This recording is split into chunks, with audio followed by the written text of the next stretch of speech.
Hello दोस्तों, मेरे channel में आपका स्वागत है। मैं हूं मनीष और मैं आज आपके लिए लेकर आया हूं 2020 में रिलीज हुई action science fiction movie boss level. ये मूवी एक एक्शन वीडियो गेम की जैसी है। अगर आपको एक्शन मूवीज़ पसंद है तो ये मूवी आपको बहुत ही ज़्यादा पसंद आने वाली है और आपको इसे ज़रूर देखना चाहिए। कहानी की शुरुआत होती है मुख्य किरदार को दिखाते हुए, जिसका नाम है रॉय। रॉय एक रिटायर्ड आर्मी सोल्जर है और फिलहाल बड़ी ही मुसीबत में है, और इस मुसीबत का नाम है टाइम लूप। यानी कि वो एक ही दिन को बार बार जी रहा है, और जब वो मर जाता है तो दिन की शुरुआत दोबारा वहीं से होती है जहाँ से पहले हुई थी। इस तरह वो एक ही दिन को काफ़ी समय से एक ही तरीके से जी रहा है, और वो जानता है कि किस समय क्या होने वाला है। जब वो 7 बजे सोकर उठता है तो एक आदमी उस पर हमला कर देता है, लेकिन हमारा रॉय उसे जान से मार देता है। तभी एक हेलीकॉप्टर उसकी घर की विंडो पे आता है और एक आदमी उसके ऊपर गोलियां चलाने लगता है। लेकिन रॉय ये दिन पहले भी जिया है, तो वो जानता है कि कौन सी गोली कहाँ लगनी है और उस आदमी को मार देता है, और गोलियों से बचते हुए खिड़की से कूद जाता है। चल रहा होता है तो दो लड़कियां उसका पीछा करती हैं, वो भी उसे मारना चाहती और पीछा कर उसे मार देती हैं, और दिन की शुरुआत वहीं से हो जाती है जहाँ से पहले हुई थी। बार बार मरने की वजह से रोए को पता चल जाता है कि लड़कियों से कैसे बचना है, और उन लड़कियों से बचना सीख जाता है और उन लड़कियों से बच जाता है। तभी उसके सामने एक और लड़की आती है, तलवार लेकर उसे मार देती है और हमेशा अपना नाम बोलती है। अगर रोए इससे ही बच जाता है तो एक आदमी और है जो उस पर बम लगाकर हमेशा उड़ा देता है। बचता है तो एक और आदमी है जो रोए को गाड़ी में बांधकर मार देता है। इसके अलावा भी दो आदमी हैं जिनके पास बड़ी बड़ी बंदूकें हैं, और वो रोए को अपनी बंदूकों से उड़ा देते हैं। इनके अलावा एक और आदमी है जो देखने में बिल्कुल रोए की तरह है, और वो रोए को मार देता है। हम उसे एक अलग नाम देंगे, डुप्लीकेट। ऐसे ही बहुत सारे लोग हैं जो रोए को मारना चाहते हैं। एक से बच गया, दूसरे से बच गया, तो तीसरे से कोई ना कोई रोज उसको मार ही देता है। उसे तो रोज मरना ही है, चाहे उसे कोई भी मारे। अब हम देखते हैं कि उसकी वाइफ को उसके टाइम लूप के बारे में सब कुछ पता होता है।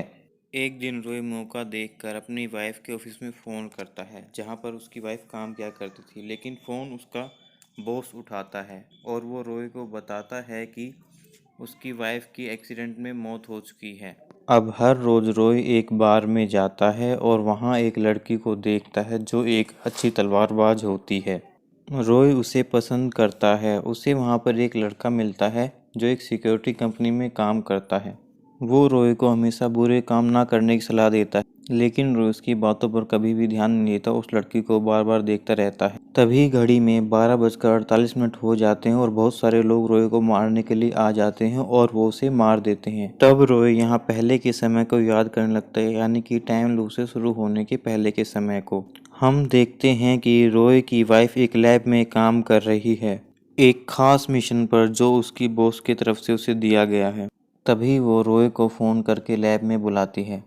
रॉय के ऑफिस पहुंचने पर उसकी वाइफ उसके शरीर का नाप लेती है और कुछ बालों के सैंपल और ब्लड सैंपल लेती है, और ये सब उसकी वाइफ का बॉस और उसका सिक्योरिटी हेड सीसीटीवी पर देख रहे होते हैं। लैब में एक बहुत ही बड़ी मशीन होती है जिसके बारे में रॉय अपनी बीवी से पूछता है कि क्या वह इसी मशीन पर ही काम कर रही है, और ये मशीन क्या है और ये किस काम आती है। इस पर उसकी वाइफ बोलती है कि यह मशीन समय को बदल सकती है और लोगों की जान भी ले सकती है। तभी रॉय वहाँ एक फ़ोटो को देखता है जो उनके बेटे की होती है।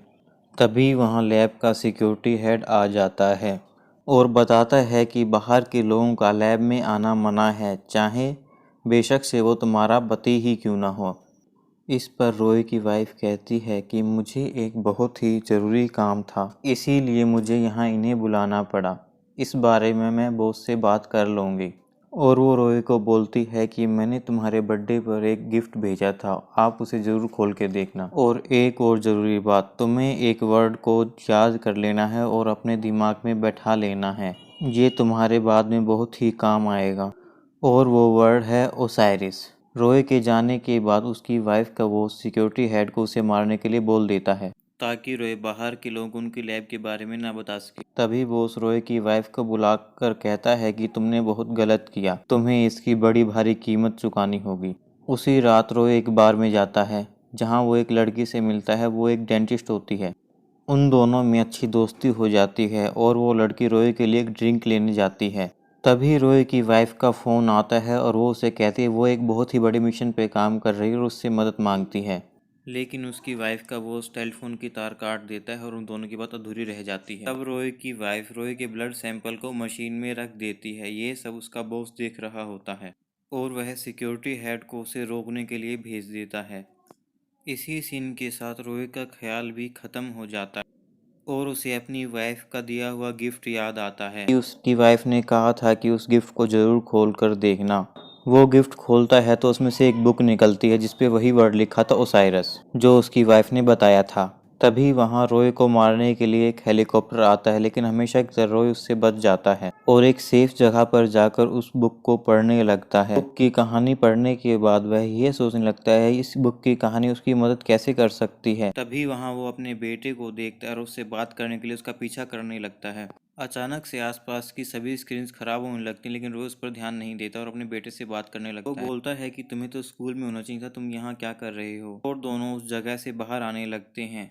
तभी रोय घड़ी में ध्यान देता है कि आज तो 12:50 हो गए हैं। इस समय तक तो कातिल लोग उसे रोज मार देते थे और उसे ये भी पता होता है कि उसके शरीर में एक छोटी सी ट्रैकिंग डिवाइस लगी हुई है, जिसकी मदद से कातिल लोग उसे ढूंढकर रोज मार देते थे।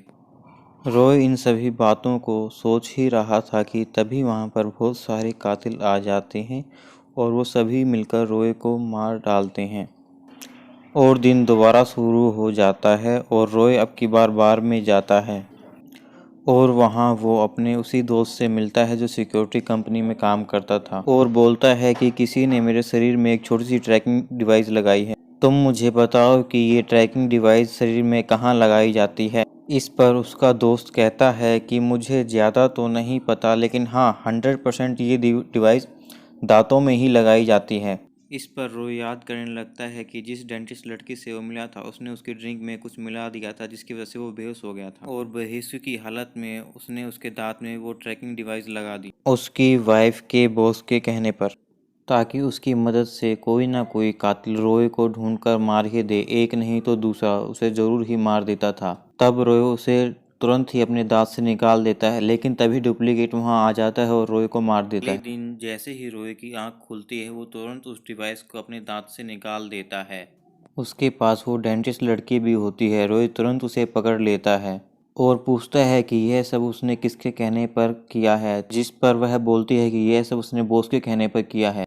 अब रोय उस डिवाइस की मदद से सभी कातिलों को एक एक करके मारने लगता है। इनमें से एक कातिल का फ़ोन लेकर वो बॉस से बात करता है और वो अपनी वाइफ की मौत का बदला लेने के लिए आ रहा है ये उसे बताता है। लैब की तरफ जाने लगता है जहाँ पर लैब की सिक्योरिटी वाले उसे हमेशा मार देते हैं, लेकिन एक दिन वो लैब के अंदर पहुँच जाता है। वहाँ उसे एक लड़की मिलती है जो बार बार तलवार से उसे मार देती है, लेकिन एक दिन उसकी वाइफ का बॉस उसे जिंदा पकड़ लेता है और उससे मिशन के बारे में बातचीत करता है। अब रोय को पता चलता है कि उस मिशन का नाम जिस पर उसकी वाइफ करती है ओसाइरिस होता है, जिसके बारे में उसकी वाइफ ने बताया था और एक बुक दी थी, क्योंकि वह उसे सीधा सीधा नहीं बता सकती थी और उसकी वाइफ ने यह भी बताया था कि उस मशीन की मदद से पूरी दुनिया बर्बाद हो सकती है। उसका बॉस उस मशीन की मदद से वक्त को बदलना चाहता है और पूरी दुनिया पर राज करना चाहता है। अपने बॉस को रोकने के लिए ही उसने रोय को टाइम लूप में डाल दिया। अगले दिन रोय बार में जाकर उसी लड़की से मिलता है जिसे वो रोज देखता था और वो एक फेमस तलवारबाज थी और वो उसे तलवारबाजी सिखाने के लिए कहता है। वो लड़की भी उसे तलवारबाजी सिखाने के लिए मान जाती है और उसे अच्छी तलवारबाजी करना सिखा देती है। अगली बार रोय लैब में तलवार लेकर जाता है और उस लड़की के साथ अच्छी तलवारबाजी करता है और उसे हराकर मार देता है। इसके बाद वह बॉस को मारने के लिए जाता है, जहां पर उसका बॉस उसे कहता है कि अगर तुमने मुझे मारा तो तुम्हारा बेटा भी नहीं बचेगा, लेकिन रोय उसकी एक भी नहीं सुनता और उसे वहीं मार देता है और अपने बेटे को बचाने के लिए तेजी से जाने लगता है। हाँ, वो उसे मिला करता था, लेकिन तब तक बहुत देर हो चुकी थी, उसका बेटा मर चुका था। तभी लैब में एक बहुत बड़ा धमाका होता है और रोय के साथ पूरा शहर खत्म हो जाता है।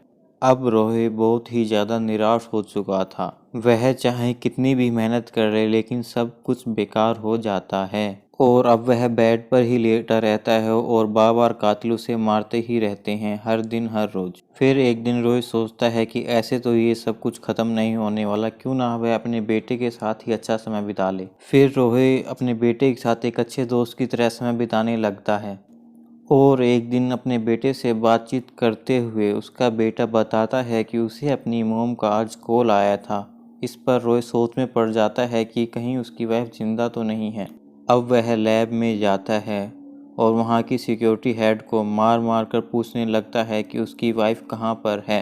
इस पर सिक्योरिटी हेड कहता है कि तुम्हारी वाइफ ने हमारी मशीन को ख़राब कर दिया था ताकि हमारे बॉस उस मशीन का यूज़ ना कर सकें, इसलिए हमारे बॉस ने तुम्हारी वाइफ को मरवा दिया। वहाँ के सीसीटीवी फुटेज को देखकर पता चलता है कि रॉय की वाइफ को 7 में मारा गया। तभी रॉय अपने सिर में गोली मार लेता है और अगले दिन 7 बजे उठ जाता है। अब उसके पास सिर्फ 14 ही मिनट थे, इसलिए वह हेलीकॉप्टर की मदद से लैब की तरफ जाने लगता है। लैब पहुंचकर वो बड़ी सी गन से सभी कातलियों को मार देता है ताकि अपनी वाइफ को बचा सके। सभी को मारने के बाद वो अपनी वाइफ के पास जाता है जहां वो काम करती थी। उसकी वाइफ उसे देखकर बहुत ही खुश होती है और उसे टाइम लूप में फंसाने के लिए माफ़ी मांगती है। वह कहती है कि ना चाहते हुए भी उसने उसे टाइम लूप में फंसाया ताकि वह अपने बॉस को रोक सके। उसके पास और कोई रास्ता नहीं था और वह उसे डायरेक्ट कुछ भी नहीं बता सकती थी क्योंकि उसके बॉस ने उस पर नज़र रखी हुई थी। इसलिए उसने रॉय के बाल और ब्लड सैंपल को चुपचाप मशीन में डाल दिया और मशीन को ख़राब कर दिया था। और अब तुम ही इस मशीन में अंदर जाकर सब कुछ ठीक कर सकते हो। जब तुम मशीन के अंदर जाओगे तो तुम अपना दिन दोबारा से रीसेट कर सकते हो और समय में आगे बढ़ सकते हो, जिससे ये टाइम लूप